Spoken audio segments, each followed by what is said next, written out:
Out there in the American frontier, the difference between life and death often came down to the weapon in your hands. But tonight, there's no life or death. There's only a slow ride through rust, leather, and forgotten woodstocks. Close your eyes. You're about to fall asleep to the sound of history whispering. You are sharpening a tomahawk in a cabin with no North wind has no manners out here. It slips under the walls, moves your maps, lifts your blankets, and sometimes, if you let it, carries the scent of distant tobacco smoke or moldy oats from a barn that no longer stands. But tonight, the wind is only watching. It curls around the corners of the little log cabin where you sit. No door, just a gap that used to hold one before the hinges rusted and gave up. You are inside. There is a low table in front of you, a candle stub, a pot of fat, almost dry, and the tomahawk. The blade rests on a folded cloth that was once a flour sack.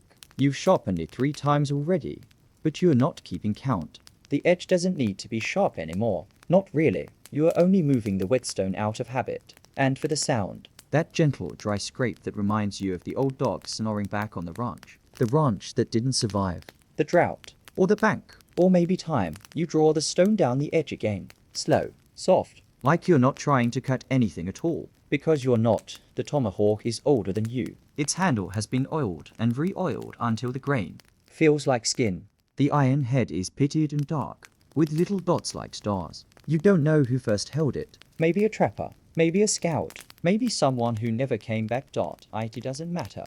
There is a pine not burning in the hearth. It crackles when it remembers something. You don't ask what. The walls around you are stitched with cold air. A wolf howls somewhere. Or maybe a coyote pretending to be one. The sound disappears before it reaches your cabin. The wind takes it. Like everything else, you reach for the rag and wipe the blade. It glints briefly in the candlelight, then dulls. Again, you hold it to your eye. Turn it. Look for light dancing on the edge. There is no dance tonight. The blade is tired, or you are. Or maybe it's the same thing. You remember someone once told you that a tomahawk wasn't just a weapon. It was a tool. For cutting, breaking, prying, hammering. For peace sometimes. The pipe tomahawks had bowls carved in them. You've seen one. In a museum, under glass. Beside a photo of a man whose name they forgot to print. A pipe on one side. A blade on the other. Peace. War. Both fit in one hand. You run your finger near the edge. Not too close. Just enough to feel the cold. You don't need it to be sharp. You just need it to be familiar. To remember how it fits in your palm. How it sounds when it drops on dirt. How it waits. You've never thrown it. Not even once. But you imagine how it would spin. How the handle would twist mid-air like a whisper. How the iron would land in something or someone with a quiet thud that ended stories. But there are no stories tonight. Only the scraping, the wood smoke, and the old, soft creak of the floor under your feet. Even though you haven't moved, you stare at the blade again. Not to admire it, just to see what it sees. It doesn't blink. The wind stirs again and lifts the corner of the old blanket you hung like a curtain where the door used to be. You don't stop it. You don't care. Nothing dangerous comes in anymore. Not since the frost killed the roots. You place the tomahawk on the table, neatly, gently, not like a weapon, more like a guest. Then you lean back against the wall and close your eyes. Somewhere, something howls again. Or maybe that was just the wind's last breath. You're not sure if you're falling asleep or just remembering what it felt like to be needed. But the tomahawk stays sharp, just in case. You are cleaning a hawk and rifle for the 14th time this week. It isn't dirty. It hasn't been fired. It hasn't even been taken off the rack since last Thursday. But your hands keep reaching for it, every morning, every afternoon, sometimes twice before supper. The cloth is always folded the same way. The brush always moves in the same circles. You could do it with your eyes closed. You have, in fact, today. The rifle lies across your knees like a sleeping dog. Long and quiet. The Hawken. You still call it that. Even though you've never met a Hawken. You don't know if it was Jacob or Samuel who made this one. Or someone else entirely. Copying their work in the back of a SD. Louis' shop. The name. Doesn't matter. But it feels better to say it out loud sometimes. Hawken. The wood is dark walnut. Worn smooth by years of palms that sweated and bled and prayed. The barrel, 42 inches of honest steel, has no shine left. You don't polish it. You just wipe, back and forth, as if you're soothing it. As if it might say something if you're gentle enough. You dip the cloth in the oil. Not much. Just a whisper of dampness. And then again, you start from the breech. Slow strokes toward the muzzle. You count them. 1, 2, 3. Then you forget and just listen to the sound of fabric on metal. It's not a cleaning anymore. It's a lullaby. The lock clicks as you check it again. No change. No rust. The flint is still there, even though this one's percussion. You imagine powder, wadding, the tight push of lead. You imagine the bar, the recoil, the breath after. But none of it happens. You haven't loaded it in months, and even then, it was only to remember how, because forgetting things feels closer now. Closer than the deer, closer than the trails, closer than the men you used to shoot. With outside, the snow has melted and frozen again. Your boots leave no prints. The earth is tired of remembering steps. You take the ramrod and slide it through the empty bore. It glides smoothly, without resistance. No bullet, no powder, just the sound of motion in an empty space. Like breath in an abandoned room. You wonder if the rifle misses the bison, the echo, the meat, the glory, the regret. You stop wiping, only for a second. The candle is burning low. You check the trigger guard, still firm. The inlay near the stock is loose. You press it down, not to fix it, just to feel something click into place. You whisper to the rifle. You don't say words. It wouldn't understand those. You just exhale, slowly, like a memory passing through your chest. Then you start again. Wiping, rubbing, smoothing. It isn't dirty. It hasn't been fired. But this is the 14th time this week, and maybe tomorrow you'll clean it again. Not because it needs it, but because you do. You are falling asleep beside a Springfield trapdoor rifle in the dust. The rifle is lying on its side, half covered in a sheet that hasn't been cleaned since the railroadmen came through. You're lying next to it, not because you're guarding it, not because it's loaded, just because the floor is warmer here, and the rifle, somehow, is company, the Springfield trapdoor. People used to call it the needle gun. You've never seen a needle in it, but you've heard the name. It's stuck like dust to boots. You're lying on your right side, one arm under your head, one leg bent. Your boot is still on, the other isn't. You don't remember when you took it off. The ground beneath you is packed with old dirt, some of it black powder, some of it. You're not sure. You stopped sweeping months ago. Dust is quieter than brooms anyway. The rifle doesn't look back at you. Its long wooden body is dry, cracked like the skin of your hands. The metal around the breech is tarnished, darkened from years of sweat and war and weather. You remember once hearing it open, that trapdoor sound. A little thunk, a metal sigh, then silence. You imagine it now. You lift your arm slowly. Fingers brush the stock, then the latch, then the hinge. Clack. It opens. Not loud, not sharp, just tired. You look at the empty chamber. You're not going to load it. There's no bullet, no reason, only the motion.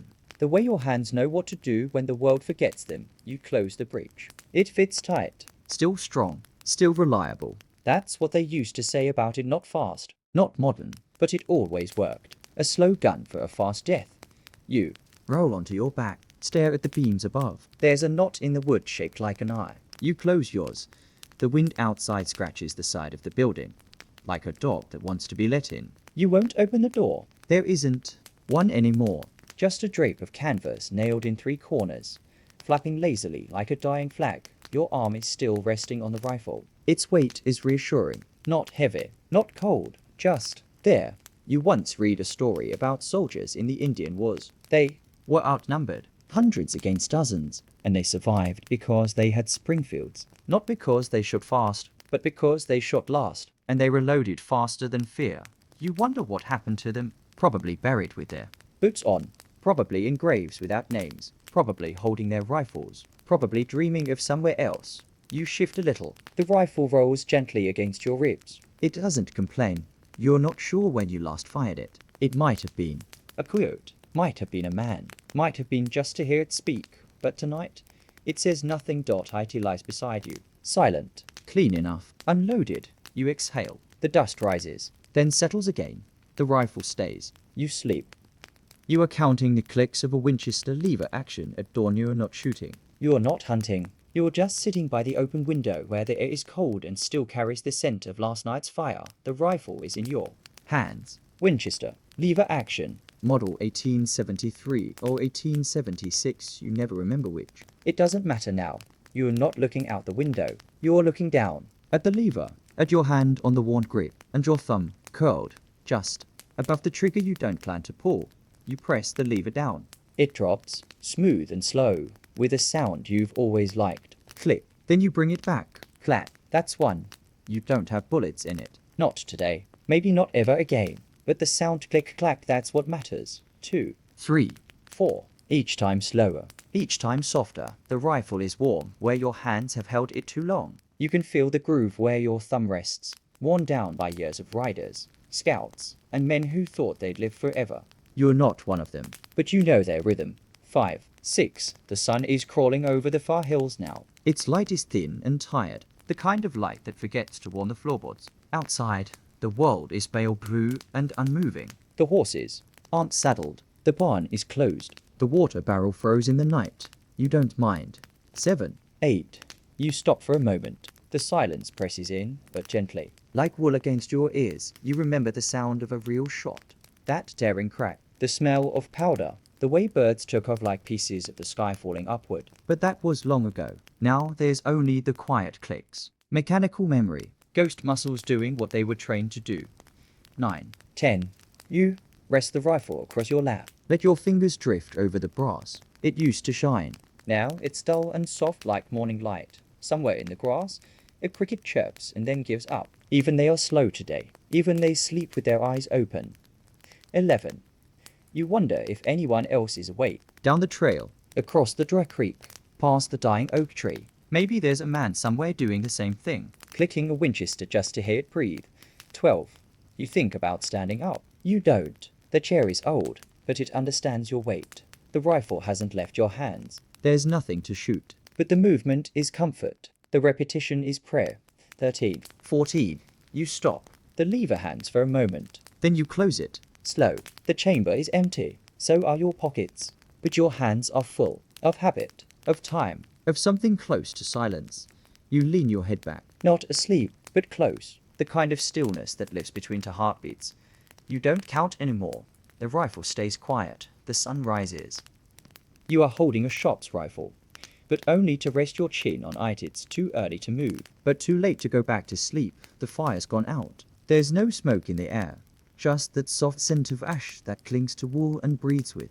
When you shift, you are sitting, not because you're doing anything, just because it felt right to sit down. And stay. The shop's rifle is propped upright between your knees, muzzle toward the ceiling, stock pressed gently against your boots. You are holding it not as a weapon, not as a tool, but as a post, a pillar, a thing to rest your chin on, and you do.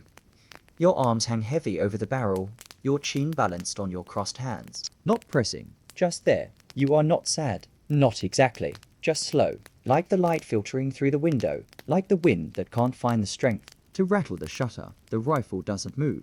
Old wood. Big iron. It was built to wait. They called it Old Reliable. Not because it loved you, but because it always did what it was told. When told to kill, it killed. When told to break bone, it broke. Now, it is told nothing. And it obeys that too. You close your eyes. There is a breeze across your socks. Cold. Clean. It carries nothing with it. No voices. No news. Just the gentle scrape of air remembering the prairie. The Sharps was made for distance. You've been told it could hit a target from half a mile away, but you never tested it. You were never that good a shot. You preferred things closer, simpler, easier to understand. You breathe in through your nose. Smell the faint memory of gun, oil, the ghost of black powder, the tang of iron and fire. You were going to clean it today. You still might, but not now. Not while your chin rests just so. You shift slightly. The barrel groans. Or maybe that was your knee. Hard to tell these days. The hammer is down. The chamber is empty. There is dust in the sight notch. The trigger has a cobweb looped over it. You haven't touched it in weeks, but you know the shape. You could draw it from memory. You hear a bird outside, or think you do. Just one call, then nothing. The room holds you like a bow. The floor, the walls, the cold air all tilted just enough to keep you here. Still, leaning, breathing. Your chin on the barrel, your breath slow. The rifle, quiet, and nothing coming, nothing leaving. Only the still weight of something built to shoot, being used to keep your head from falling.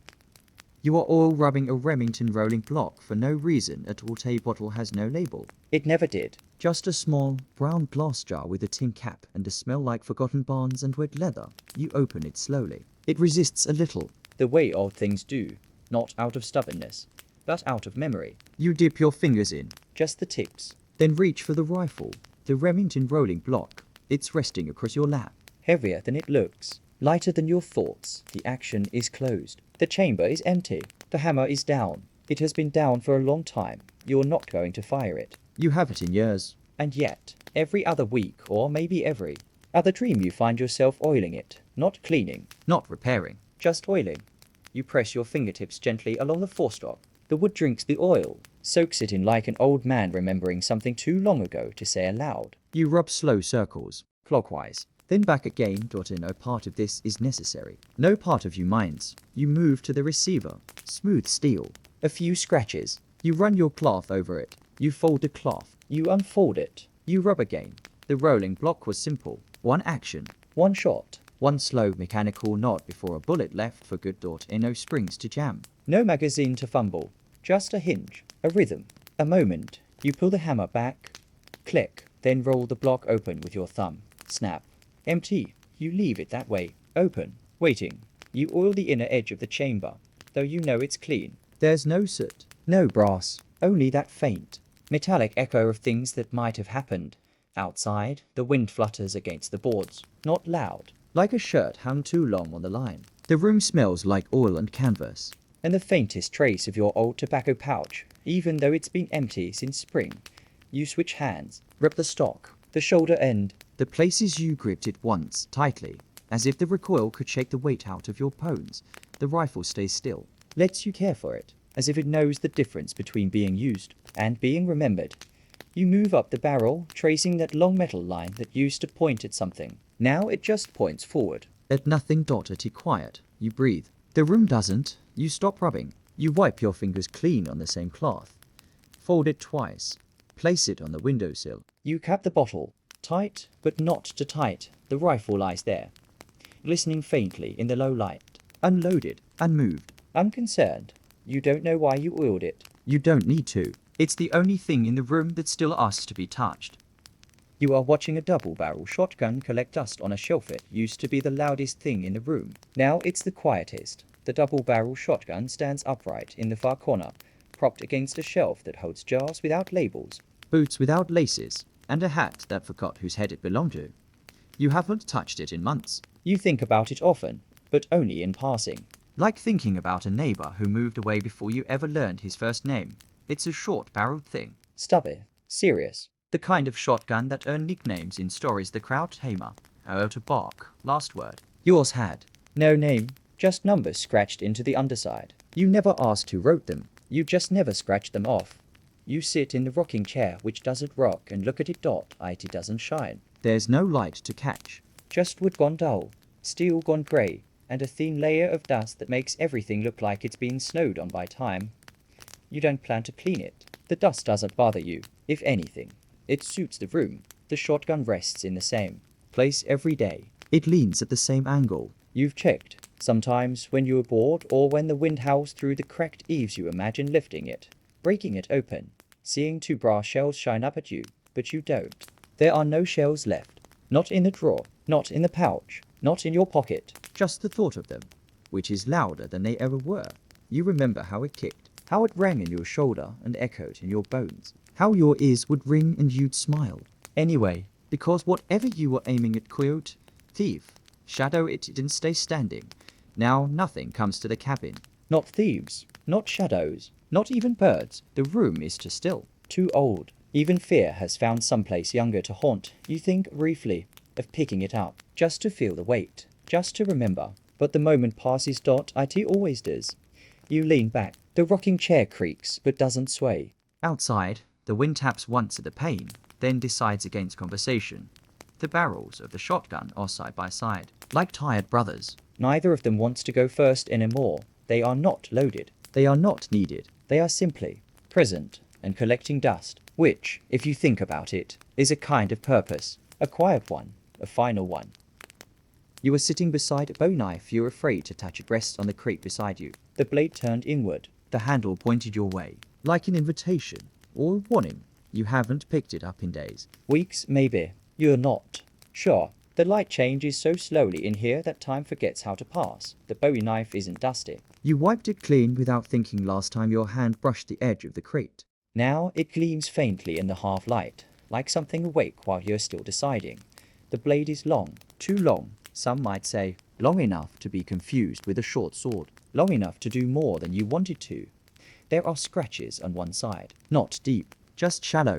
Tired lines, memories of something it met and parted. The handle is bone, or maybe antler, polished smooth from hands braver than yours. Or more desperate, you sit beside it, not moving much. There's a blanket on your lap. Your fingers are tangled in it. Your boots are unlaced. Your breath is slow. It's not fear. Not really. It's more like distance, as if the knife belongs to another time. Another you. It wasn't always this way. You remember carrying it proudly. You remember showing it off. The weight, the balance, the way it felt like a choice in your belt, one more than words or silence ever gave you. But then something changed. You're not sure what. Not a single event, just a series of smaller ones. Each time you looked at it, it seemed a little sharper, a little less yours. Now it watches you, not with malice, not even with expectation, just stillness, like a cat. That might move, or might not. You lean back in the chair. It creaks gently, like a memory unspoken. Outside, something rustles. Maybe wind, maybe leaves, maybe nothing at all. You glance back at the knife. It hasn't moved. You wonder who made it. Not who sold it, you know that. But who shaped it? Who ground the blade? Who curved the spine just so? Did they know what it would do? Did they care? You breathe out. The air feels heavier now. The knife is still there. You don't touch it. Not tonight. You don't need it. You're not skinning anything. Not fighting. Not showing off. Not defending. Not hunting. You're just sitting. And the knife is just being. Both of you together. Silent. Sharp. But no one bleeding. You are wrapping a long rifle in soft cloth while it watches you back. It's longer than your arm. Longer than your reach. Long enough that you have to slide it. Not lift it. When the air is damp and your back stiff. It lies before you now. On the table. On the cloth. Waiting. Not for action. Not for glory. Just for the slow ritual you repeat once every season, or whenever the cold creeps in under the floorboards and you feel like something must be tucked away. The long rifle. Some called it the Pennsylvania. Some called it the Kentucky. Some never called it anything at all, just pointed it, held their breath, and hoped the lead flew true. You never shot it much. Not like the others. It always felt too personal. Too quiet. Too knowing. You unroll the soft flannel, grey with blue stripes, and place it on the edge of the table like a sheet at bedtime. Then you lift the stalk gently and guide the barrel forward. The wood is darker than you remember. It smells faintly of beeswax, mold, and fire. You touch the metal. Smooth and stubborn. It doesn't flinch. Your hands move slow. You're not folding it away forever. Just for now. Until something changes. Or doesn't. You place the first fold over the trigger guard. Tuck it beneath. Then across the breech. Then up and around the barrel. Each layer of cloth dampens the past. The sound of the shot. The flick of powder. The silence afterward. You wrap the lock plate last. It's engraved. You never understood the pattern. Flowers? Scrolls? Smoke? Something meant to distract the eye before the end. When you finish, the rifle lies like a body. Still, complete, heavy with its own story. You tie the cloth at the middle. Not tight, just enough. Then you look up. The room is the same as always. Dim, dry, waiting. But something about the rifle, even wrapped, feels like it's watching you. Not with eyes, not with judgment, but with memory. You try to look away, but your gaze returns. You wonder what it saw, from how far, what it hit, who it missed. You slide it under the bench. It fits. It always has. And you sit back, your hands empty. Now, but warm. Somewhere behind you, the wind presses a shutter. The room creaks. The cloth doesn't move. The rifle doesn't breathe. But you feel it watching, still. You are pumping air into a Girardoni rifle with cold fingers. Metal is colder than you expected. Even colder than the pump handle. Colder than the tin cup you forgot to bring in last night. Colder than your fingers. But you keep pumping. 1 stroke. 2. 3. It hisses faintly, like a snake to tie it to bite. The Girardoni rifle sits on the bench beside you, looking more like a flute than a gun. No powder, no smoke, no flash. Just air compressed, pressed again, and again, until silence becomes dangerous. Your hand curls around the handle. The joints don't like it. The skin cools where it's dry. But the rhythm is familiar. You've done this before. You'll do it again, even if you're not sure why. The air reservoir is shaped like a stop, heavy and smooth. You've oiled it, polished it. Whisper to it once, just to see if it remembered your voice. It didn't. The pump leans slightly to one side. The leather seal inside moans now and then. It's old, But it works. Stroke. Pause. Here's. Pause. Your breath becomes part of the pattern. Not faster, not louder, just present. The room around you is still. Your boots are by the door. The fire is only embers. There's a cup on the table you forgot to drink. Steam gone. Like most things, the Girardoni isn't like the others. It doesn't warn. It doesn't roar. It whispers. Kills without thunder. Just a click, a puff, and a moment that doesn't quite feel real. They said Lewis used one. Carried it west. Fired it into the air while the tribes watched. No spark, no flame. And yet the lead flew. They called it magic. Or medicine. Or madness. You just call it yours. The pressure gauge doesn't work anymore. But you don't need it. You listen to the sound of breath becoming force. You pause. Fingers cramping now. You press your palm to the stock. Still cool. Still far from ready. 30 shots, they said. If pumped just right. You're not aiming for 30. You're not aiming at all. You just want to feel it fill. The way lungs do after grief. Or sleep. You pump again. Slower now. More like a ritual than a task. More like prayer. More like apology. The rifle watches from the bench. Long. Elegant. Unusual. Like a guest you're not sure how to greet anymore. You stop. Hold your breath. Listen. Just the faint click of cooling metal. Then you wrap your hands around the pump. Again. And begin once more. Not for war. Not for hunting. Not even for noise. Just because quiet things still need to breathe.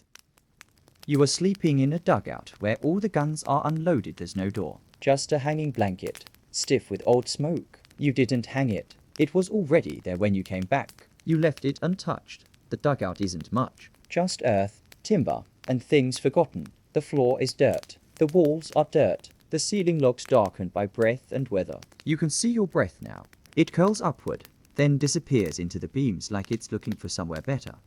You're lying on a cot that sags in the middle. Your back curves with it. You don't resist. The blanket is thin, but you don't mind. There are 4 guns, leaning against the far wall. You counted them when you came in. Once, just to know. A Hawken, a Sharps, a Remington, and something you didn't name. It might not have won. None of them are loaded. You checked. Breech open. No shine of brass. No scent of powder. You didn't unload them. They've been that way for a long time. It's quiet, too. Quiet for sleep. And yet, you are slipping, drifting. Not because you are tired, but because there is nowhere else to go. The earth is packed tight. It holds you like a womb would. Like it remembers what it's like to wait for someone above you. One of the beams creaks, then stops. It does that sometimes, like it's testing. Whether you're still awake. You are. Barely. You glance again at the rifles. They haven't moved. They never do. They're not pointed at anything. Not even the door. They're just present. Like rocks. Like furniture. Like regrets. Your eyes close. But not completely. There's still a sliver of world left between lashes. Just enough to see the shape of the Sharps rifle. Long. Lean. Still. It reminds you of a heron standing in a pond. Motionless. Waiting. Not for food. Just because that's what it was shaped to do. You breathe in, then out. The earth shifts around your chest. The cot groans like it doesn't believe in your weight. You think about loading them. You don't move. You think about standing up. You don't move. You think about someone knocking on the beam above you. But that hasn't happened in years. You curl your fingers near your chin. The blanket brushes your nose. You smell dust. And pine. And oil that hasn't been touched in summer. One of the guns looks at you. You're sure of it. Or maybe it's just the way shadows fall. You fall with them. You are lost in a frontier store where every shelf has ammunition near. Not sure how you got in. There is no door behind you. No sign above. Just a shape in the fork. Then wood beneath your boots. Then shelves. Endless shelves. You inside now. The place smells like cold brass and dry paper. Old grease. Gun oil. And something sweet like apples left in a cellar too long ago to remember. You don't hear footsteps. Not yours. Not anyone else's. But the floor creaks anyway. You take a step. The shelves stretch in every direction. Narrow aisles. Tight corners. You run your hand along the nearest plank. Rough, splintered, and lined with boxes, ammunition. All of it. Some in tins. Some in waxed paper. Some in wooden crates so old the numbers have faded into the grain. You pick one up. It says 40 for 40 in black ink. You don't own anything that uses that anymore. You're not sure you ever did. You put it back. Keep walking. The light doesn't change. Dim. Yellow. Like kerosene memory. You find a shelf full of 50-70. Another of 58 from fire. Then shotgun shells paper ones. Red and swollen with time. None of them rattle when you shake them. You stop shaking, you turn a corner. The aisle is longer now, wider. The shelves reach higher, but the dust is thicker. You think you hear a radio, but radios haven't been invented yet. So it must be wind, or blood in your ears. You sit on a crate-marked property of Fort Laramie. The stenciling is crooked. You exhale. The air tastes like copper and ink. You open a box. Inside perfect rows of bullets, lined up like teeth in a skull. Waiting. You touch one. It's cold. Unfired. Pure. You leave it there. Further down, you find boxes labeled in languages you can't read. Cyrillic. French. A few that look like maps. Whoever stocked this place knew things you don't. Knew shooters you never met. Wars that didn't happen. Or haven't yet. There are no rifles here. No revolvers. No reason. Just ammunition. You wonder if someone still works here. You wonder if you do. You think about loading something, but your pockets are empty, and the weight of these boxes isn't yours to carry. You move again. The shelves don't end, and so you walk, not for ammo, not for direction, just to remember what it feels like to keep going. You are dreaming about a gun that never missed and never fired. I am not awake. You know that much, but you are not fully dreaming either. You are in between, a place where gravity softens, and breath becomes the only sound that matters. You are holding something, or maybe it's holding you. A rifle, but not one you've ever seen. It's long, elegant, impossible. There is no trigger, no barrel, no stock. But somehow, it is whole. You know it's a gun the way you know rain is wet without needing proof. It rests against your shoulder. Not heavy, not light, balanced like a truth you didn't ask to hear. You don't fire it. You couldn't. There is no bolt to pull, no hammer to cock, but you know absolutely that it never missed. Not one it had every idea before it became action. It pierced every fear before it reached the mouth. It ended things before they began. You walk through a field of nothing. No grass, no sky, just the hush of potential. You carry the rifle because that's what's always been done. It doesn't hum. It doesn't breathe, but it listens. You think about targets, shapes, memories, faces, regrets, and one by one, the rifle tells you, no, not yet. You ask it a question without words. It answers without sound. You stop walking. The field stretches in all directions. Still no grass, still no sky, only that pale, soft dust beneath your boots, as if the world has been erased but left warm. You sit, cradle the rifle in your arms. It doesn't move, it doesn't age, it doesn't forgive. You look down. There's no sight, just a single line, etched in the metal, running along where a barrel should be. You follow that line with your thumb. It doesn't end. The dream fades, like mist from a field just before dawn, but the feeling remains of something powerful and still and old and never once pulled. You wake slowly. Your hands are empty, and yet, somehow, you still feel the weight of the rifle, the one that never missed, the one that never fired. You are talking to a rifle in the corner that doesn't answer. It's been there for years. Same corner, same angle, tilted slightly inward, like it's listening.